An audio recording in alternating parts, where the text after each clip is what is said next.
अबू आसिम आजमी साहब Azam Khan pro max हैं, जिनका इस्तेमाल करके, इस्तेमाल कौन कौन सी चीज होती है मैं नहीं बोलूंगा, प्रोटेक्शन के लिए जो इस्तेमाल होती है चीज वो, और डिस्पोजल ग्लास ये दिखा रहा हूं।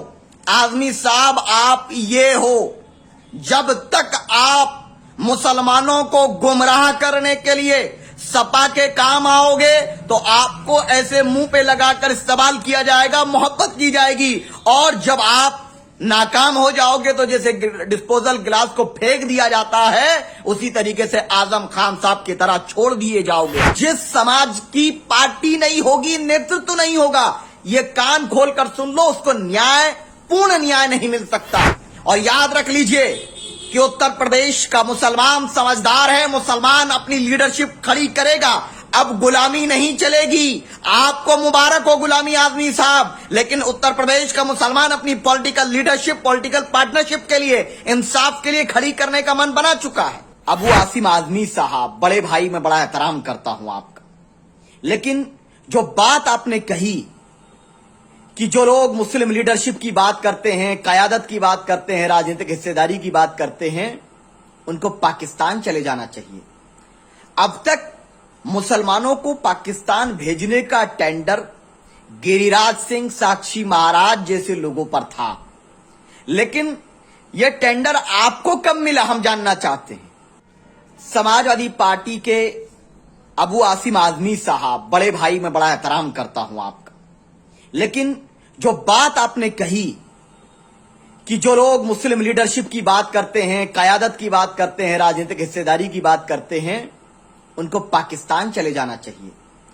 अब तक मुसलमानों को पाकिस्तान भेजने का टेंडर गिरिराज सिंह, साक्षी महाराज जैसे लोगों पर था, लेकिन यह टेंडर आपको कब मिला हम जानना चाहते हैं।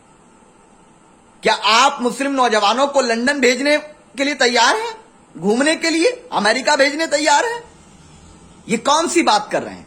अगर यही बात आपकी विधानसभा के लोगों ने सोच ली कि हमारा लीडर हिंदू होगा, तो कल को आप विधानसभा नहीं पहुंच पाओगे आजमी साहब।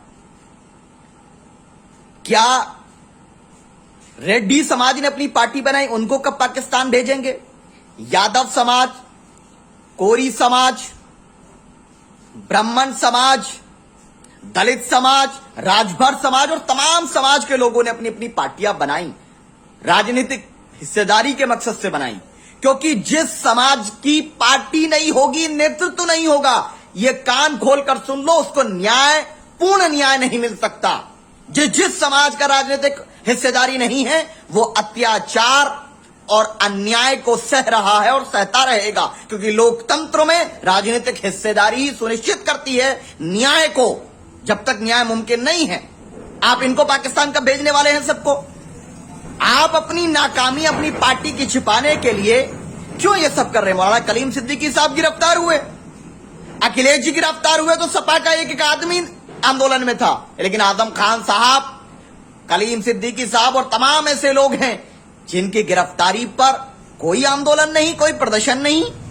और याद रख लीजिए कि उत्तर प्रदेश का मुसलमान समझदार है, मुसलमान अपनी लीडरशिप खड़ी करेगा, अब गुलामी नहीं चलेगी। आपको मुबारक हो गुलामी आजमी साहब, लेकिन उत्तर प्रदेश का मुसलमान अपनी पॉलिटिकल लीडरशिप, पॉलिटिकल पार्टनरशिप के लिए, इंसाफ के लिए खड़ी करने का मन बना चुका है।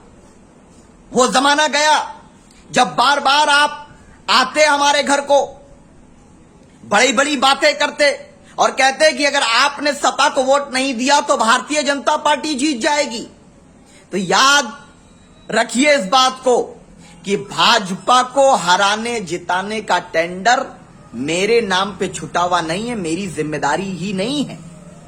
यह जिम्मेदारी उस यादव समाज पर भी है, दलित समाज पर भी है, पिछड़े वर्ग पर भी है, जिनकी अपने अपने दल हैं, और जो यादव समाज भाजपा में चला गया। और अगर वाकई आप ये कहते हो कि मैं सेकुलर राजनीति का मसीहा हूं, तो शादाब चौहान का चैलेंज है आजमी साहब कि मैनपुरी के अंदर, जहां से आपके आदरणीय नेताजी रफीकुल मुल्क जिनको बोला जाता, जहां से वो सांसद है, वहां विधानसभा का चुनाव लड़ लो।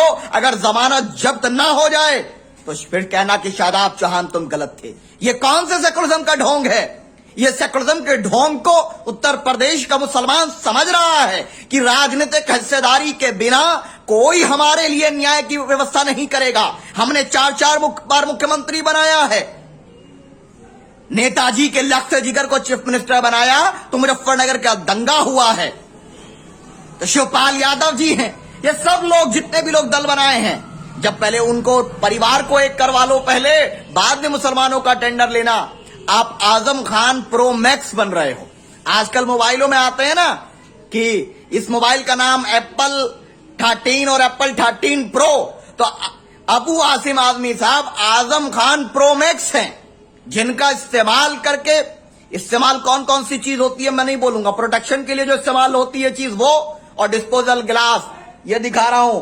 आजमी साहब आप ये हो, जब तक आप मुसलमानों को गुमराह करने के लिए सपा के काम आओगे तो आपको ऐसे मुंह पे लगाकर इस्तेमाल किया जाएगा, मोहब्बत की जाएगी, और जब आप नाकाम हो जाओगे तो जैसे डिस्पोजल गिलास को फेंक दिया जाता है उसी तरीके से आजम खान साहब की तरह छोड़ दिए जाओगे आप भी।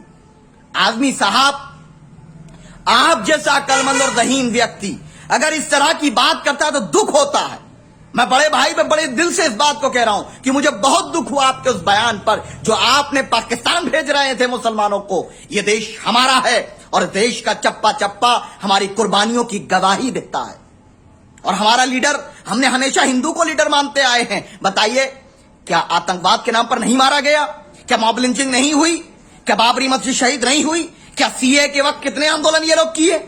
कोई कुछ करने वाला नहीं है। पॉलिटिकल पार्टनरशिप को पैदा करना पड़ेगा, नहीं तो अपनी तबाही और बर्बादी के लिए तैयार रहना होगा।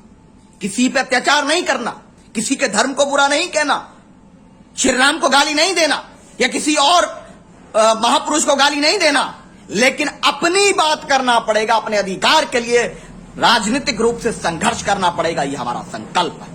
और आजमी साहब, पीस पार्टी मानवता को सर्वोपरि रखकर कार्य कर रही है। संपूर्ण मानवता को न्याय देने के लिए अहकाम इलाही निज़ाम मुस्तफा के फॉर्मूले पर काम करने का प्रयास कर रही है, और हमारा लक्ष्य है कि बिना भेदभाव सबको न्याय मिले और 19% वालों की भी राजनीतिक हिस्सेदारी सुनिश्चित हो। हम यादव समाज का हक नहीं मारना चाहते, हम दलित समाज, ब्राह्मण समाज का हक नहीं मारना चाहते, लेकिन जो लोग हमारे हक को मार कर रखे हैं उन लोगों से हक प्यार से नहीं दिया तो हलक में हाथ डाल के जमहूरी अंदाज में जबान खींच करके अधिकार लिया जाएगा, लेकिन कोई भी काम संवैधानिक नाम ने किया न करने का कभी प्रयास होगा।